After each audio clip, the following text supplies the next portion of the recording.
Nanti polisi kan akan bekerja, Kemenkes juga akan bekerja.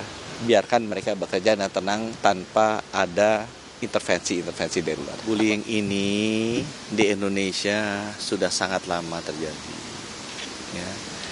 Banyak masukan saya terima dari mahasiswanya, banyak masukan saya terima dari orang-orang tuanya, dari pasangannya.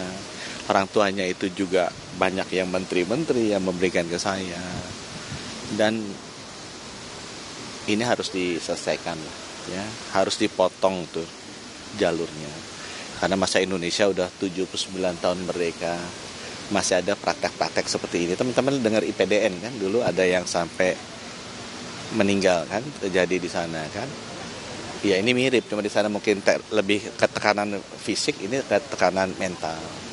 Kita juga pernah kan melakukan screening mental terhadap para PPDS ini. Dan banyak kan memang yang ingin bunuh diri. Jadi ini sudah fenomena yang besar yang terjadi.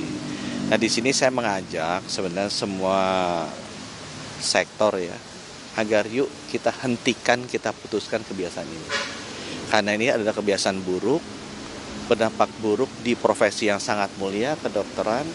Bayangkan kalau dokter-dokter ini sejak muda sudah dididik seperti itu. Ya, hidupnya ditekan, dipastikan. Banyak cara pendidikan yang jauh lebih saintifik untuk menciptakan tenaga kerja yang tangguh tanpa harus membuli. Ya.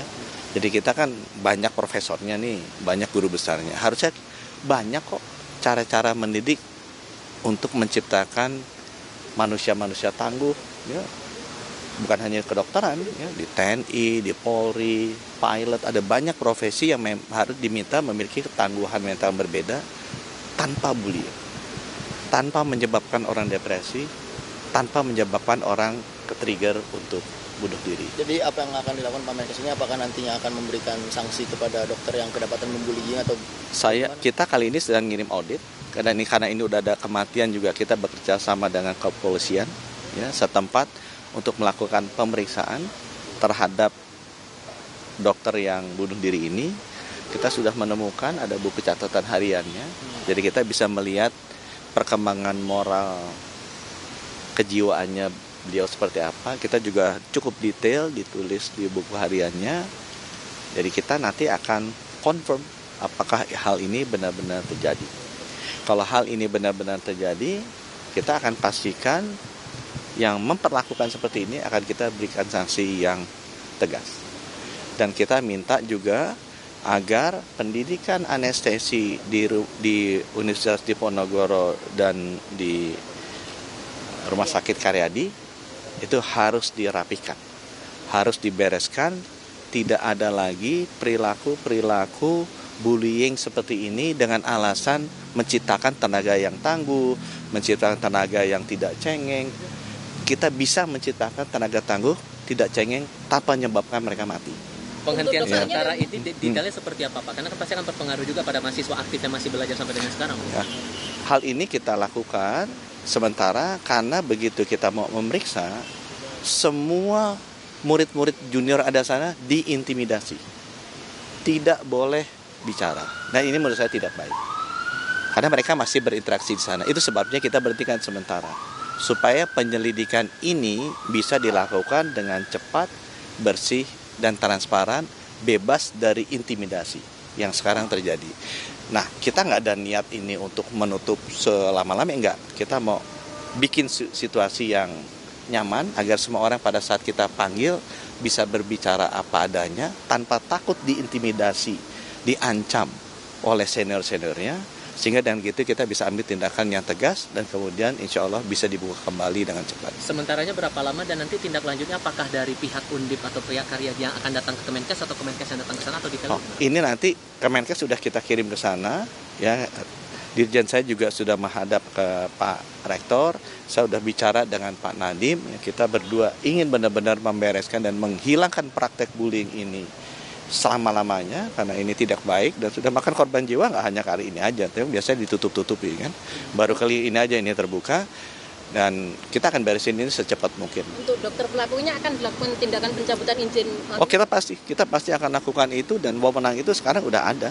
Jadi saya sebagai menteri bisa mencabut SIP dan STR dokter-dokter yang memang perilakunya seperti ini dengan alasan bahwa mesti mendidik anaknya menjadi tangguh, anaknya kuat mental. Mendidik tangguh dan kuat mental itu nggak usah ngancam dia sampai dia mau bunuh diri. Seberapa sering kasus ini terjadi di Karyadi terutama Pak, di Undip terutama? Kalau dari laporan yang Anda terima? Ya nanti saya menerima cukup banyak laporan, saya rasa wartawan-wartawan pasti bisa lebih pintar mencari laporan-laporan itu dibandingkan Ini akan saya. dibawa ke ranah pidana juga nggak sih Pak? Sekarang pihak kepolisian karena ini ada yang meninggal juga sudah masuk dan memang sudah dikonfirm di otopsinya ini bunuh diri, ya kita jalan sesuai prosedur aja. Menegas pihak Undip barusan bilang ngebantah kalau dia dokter itu meninggal dunia bunuh diri karena perundungan. Ini tanggapannya gimana Pak terkait hal ini Pak? Sudah ada penjelasan dari Undip? Sudah ada penjelasan dari Undip nih, baru. Nanti polisi kan akan bekerja, ya. Kemenkes juga akan bekerja. Biarkan mereka bekerja dan tenang tanpa ada intervensi dari luar. Aku rasa biarkan penyidik ini secara profesional bekerja. Penegasan saja Pak, berarti penutupan atau penghentian sementara untuk prodi anestesi ini akan berapa lama? Ini untuk menciptakan lingkungan di mana kalau diperiksa tidak ada intimidasi. Ya, jadi kalau pemeriksaannya selesai, harusnya ini udah bisa dibuka lagi. Tujuan kita bukannya untuk apa-apa, ini memastikan bahwa tidak ada intimidasi yang terjadi dari senior ke juniornya selama ini diperiksa. Ya, kalau pemeriksaan berapa selesai, saya rasa saya serahkan ke presiden. Ya.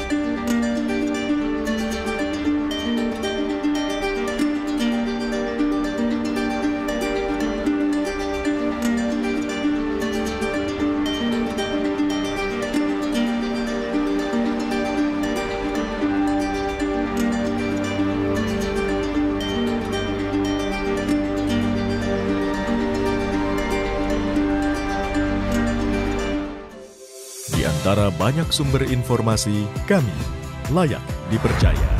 Karena kami menggali lebih dalam, berpihak pada kebenaran, berpegang pada data dan fakta, agar layak Anda jadikan referensi. Kompas TV, independen, terpercaya.